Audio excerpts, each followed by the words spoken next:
Somewhere between 2010 and 2012, a specific memory began appearing on internet forums with unusual consistency. Tens of thousands of people from different countries, different age groups, and different cultural backgrounds remembered the same thing: that Nelson Mandela died in prison in the 1980s. They remembered news coverage. They remembered memorial programs. Some remembered specific details about his funeral. Nelson Mandela did not die in prison. He was released in 1990 and died in 2013, at age 95, as the former president of South Africa.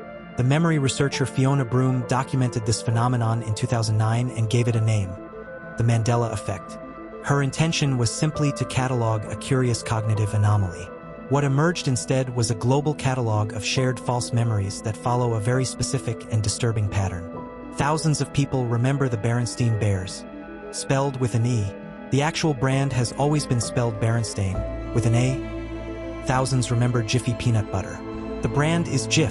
Thousands remember a movie called Shazam featuring the comedian Sinbad as a genie in the 1990s. No such film exists in any archive. Sinbad himself has stated categorically it was never made. These are not simple misrememberings of obscure facts.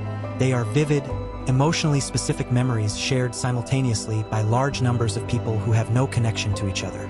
If memory were purely an individual neurological phenomenon, this coordinated anomaly would not be possible. Either the memories are wrong in a systematic way that demands explanation, or they are right, and the timeline has changed around them. The next episode is already in my profile. Subscribe so you don't miss it. The physics of the Mandela effect leads to quantum mechanics and then to a specific and controversial interpretation of it. CERN's Large Hadron Collider began operation in 2008.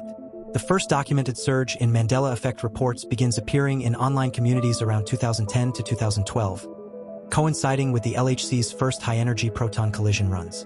This correlation has been noted extensively in alternative research communities and has been categorically dismissed by physicists, but the dismissal has itself been criticized for being purely definitional rather than empirical.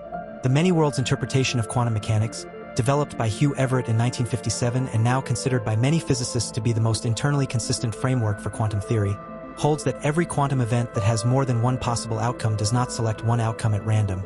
It produces all outcomes simultaneously, with each outcome occurring in a branching universe. All branches are equally real. All branches continue to evolve in parallel. In this framework, there is a physical basis for the experience of timeline discontinuity. If the observer, the conscious entity, can shift between branches even minimally, then their memories would be accurate for the branch they came from and inconsistent with the branch they now inhabit. Physicist David Deutsch, one of the founding theorists of quantum computing, argues that quantum computers demonstrate the reality of parallel computational processes occurring simultaneously. The same logic extends to physical reality at large. CERN's operation involves the highest concentrations of energy achieved by human technology.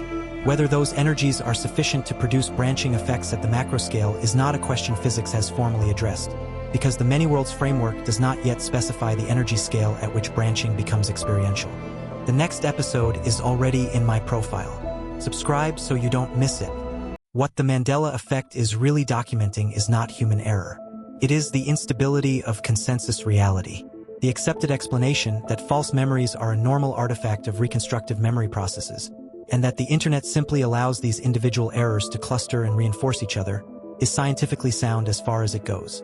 Memory is reconstructive. It is susceptible to suggestion and social influence. The Berenstain versus Berenstein confusion has a plausible phonological explanation. But the Shazam film problem resists this explanation. Memories this vivid, this specific, this emotionally detailed, do not typically emerge from pure confabulation in tens of thousands of independent individuals. False memory research typically involves implanted suggestions, leading questions, and social pressure. The Mandela effect cases arise spontaneously and the shared features emerge before the social discussion, not as a result of it. The deeper question is about the nature of the present moment. If the past is not fixed, if the timeline is not a single, stable track but a probability distribution that is continuously being collapsed by observation, then collective human consciousness could, in principle, stabilize different historical paths in different experiential moments. This is the hermetic law of rhythm in action at the level of history.